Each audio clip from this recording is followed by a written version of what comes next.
It's the sort of old-fashioned story that once fueled Hollywood. An ingenuous young woman from a small town comes looking to make it in the movies, and in the blink of an eye, she's famous. In this case, it took a movie like Pretty Woman, a mile-wide smile, and that elusive something that makes audiences look at you and say the words, movie star. 23-year-old Julia Roberts has it all. I'm not a planner. I wouldn't say I was a planner. I would say I was a kind of fly by the seat of my pants gal, you know, moment to moment. That's me. Yeah.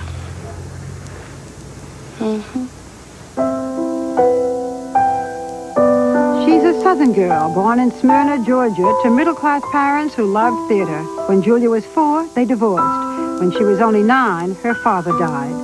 After high school, she left home and moved to her sister Lisa's New York apartment. Her famous brother, actor Eric Roberts, helped get her a part in her first film. But her big break came with the sleeper Mystic Pizza, where she played a seductive, hot-headed waitress. I'm poor, and I hate it. I admit it. I even thought I was desperate, but I'm not half as desperate as you are. Then Julia was cast as a dying newlywed in Steel Magnolias and was engaged briefly to her co-star, Dylan McDermott. This was only her 4th feature film, but she was nominated for an Oscar. Please. I need your support. I would rather have 30 minutes of wonderful than a lifetime of nothing special. I just want your extra time and your kiss. It may surprise you to learn that Pretty Woman is not her favorite film role. She prefers the character she played in Joel Schumacher's hit, Flatliners. Perhaps meeting her love, Kiefer Sutherland, on the set had something to do with it. I bet 24 hours ago you didn't think you'd be spending the night here, did you? You were lucky last night, Nelson. Don't push it. Her latest is a stylish thriller about being married to the wrong kind of guy. The film is a pivotal step for Julia because she's the only major box office name in the cast. In Hollywood jargon, it'll be her first time to carry a picture. The movie is entitled Sleeping with the Enemy. Need I remind you how I worried? No.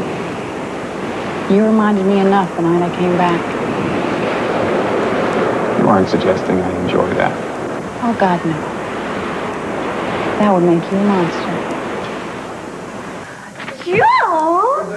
We talked with her in Napa Valley, California, on the set of her next film, Dying Young. It's her second with director Joel Schumacher, who has been known to comment that he wishes he had a daughter like Julia. He's not the only one. For that is, in essence, her appeal, that adorability factor, that success too often alters or destroys. Not so with Julia. She's still fresh, guileless, and proud that she amounts to much more than the sum total of her movies. I should tell you, I look at you and all I can think of is my daughter, who's the same age, and is so sophisticated and yet so vulnerable. 23 is awfully young. Yeah. Does it seem awfully young to you?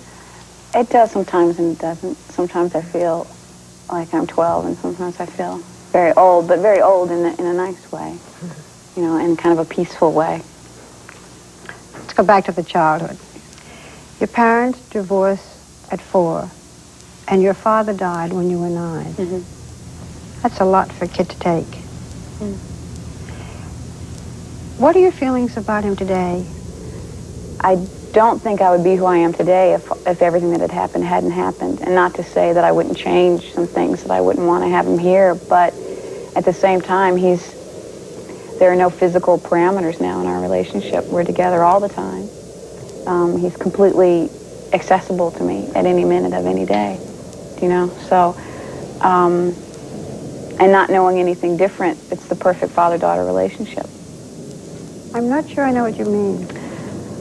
I mean that if he were, I don't want to sound too like voodoo or weird, but not, I mean, if he were alive, would he be here right now, able to watch me do this? Maybe not, you know, but he's here now, you know, and I can go home and like be in my room and go, oh, Dad, I shouldn't have said that to Barbara Walters. I mean, that was horrible, you know, and so he's just always kind of watching. I feel a force, maybe. I just think I have a little extra guidance somewhere that maybe other people don't have. Because you feel so much that he is with you. But, yeah. But really that guidance in a lot of ways is coming from you. Probably. I think I also feel like, this is like the simplest, corny thing, but I'm the only sibling in my family that has dark eyes. And my father had dark eyes. So I feel like there's a part of me that sees things the way that he would see them. That I look at things for him as well as for me. Because we had that one thing in common that nobody else had in our family. When you were in high school, were you the most popular girl, the beauty queen, the this and the that? No, that was Kelly Jones. And whatever happened to Kelly Jones? I have no idea. Isn't there always a Kelly Jones? Kelly Jones, she was the end all in our school. But there were a lot of end all kind of girls, and I think I spent many an hour struggling to emulate these women that I went to high school with. But all the guys weren't crazy about you? You weren't the beauty? No. Oh, no. No. Where were they? I wasn't a cheerleader. I wasn't a homecoming thing. I wasn't... Well, you graduate from high school. Mm-hmm. And then, what, 3 months later you went to New York? 3 days. 3 days later you went to New York. How did you know so quickly? Well, I didn't know what was going to happen, but I had the security of my sister Lisa, lived in New York, and went to acting school in New York. Leonard Goldberg, who produced your film, Sleeping with the Enemy. I talked to him when I knew we were going to do this interview, and he said that when you walk on the set, you are already in the character, that you are emotionally committed before you step foot there. I just think it's a matter of getting in touch with whatever emotion is called for, whatever emotions are called for. Do you ever commit yourself too much emotionally? Is it you do? Mm-hmm. Yeah. All the time. I think it's unavoidable. It's an unavoidable hazard. Joel Schumacher, your director, this is the second film. You know he's just crazy about you. And he says that the crew loves you, and it's important for you to have this kind of love. Mm-hmm. Yeah. You can't spend 60 days with a group of people every day in front of them, exposing every emotion that you could possibly ever conceive of, and not be close to them, not want to be close to them.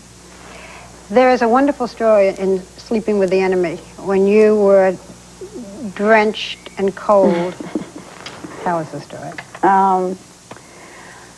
Well, I think this again has to do with the crew and the bonding of a crew, I guess, and I didn't feel like we had bonded. And anyway, on one evening, we were shooting nights and doing a sequence where I have on just a tank top and underwear, and I've come running out of the ocean, and I'm wet, and it was quite cold, and I'm running through the house, and I decided that we all should rally and support one another, so I told them that anybody who's going to stay in the house for filming had to take their pants off. And they looked at you and said, what? And they looked at me and they thought, she's not kidding. And a lot of people left the house, and everybody else took their pants off. And it was very funny because there was one camera guy who was the sweetest, quiet guy, and he was kind of just over there fooling with the camera, being very quiet, and I looked over and he had on these like hot pink boxer shorts that said like, Wham, and Crash, and it was, we all had a laugh, and the night went a lot faster because anybody in their underwear working wants to get done a little quicker.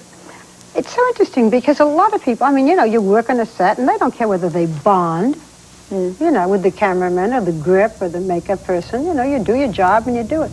That's too bad. And I don't know why anybody would want to spend 60 days with 60 people they didn't know. Well, since we're talking about movies and bonding, I have to ask you the question I know you hate.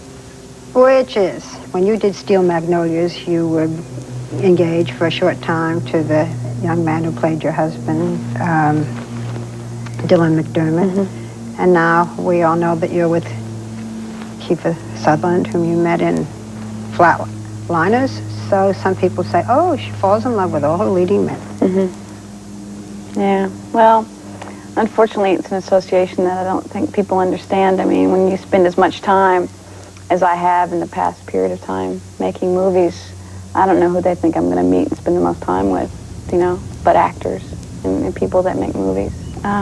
It seems quite normal, and at the same time, Kiefer and I are two people who are just kind of very passionate about what we do. We're two people who love each other, and we both happen to be actors.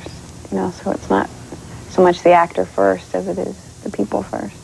I can't help but see that that's a diamond ring in your hand. Is it an engagement ring? This ring was given to me without question and without response. And he's the person I love and admire and respect the most in the world. Probably the most wonderful, understanding person I've ever met, just as a person.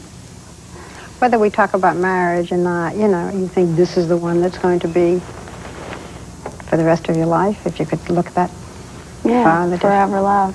I believe in that. And I believe that this is it. And that's kind of that. You know, we live together and we're happy and we're in love with each other, and isn't that what being married is? A very important question. Why did you cut your hair? A very important question. Well, they had, you know, the $8 supercuts. And I see, and you said enough of all this. No, I just, you know, I don't, because I don't. The hair was so much a part of you. Maybe too much, Yeah. or I don't know. I mean, I didn't cut it for any real specific reason other than I looked the same for a certain amount of time and in a certain number of movies, and I thought I would just look different. You write poetry. Yeah. And you even How had do a... you know that? Because I read about you. All the makings of insanity. How do you know that? I can't believe you know the title of this book. It's just a book that, I mean, insanity being the best and the worst of chaos as we know it, you know. So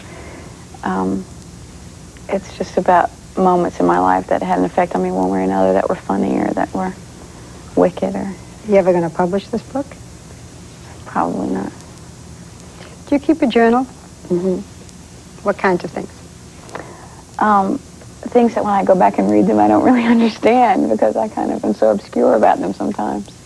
I either become very, you know, kind of long-winded and lyrical about the day's events and painting them and on a page, or just kind of write a couple of words and leave it at that.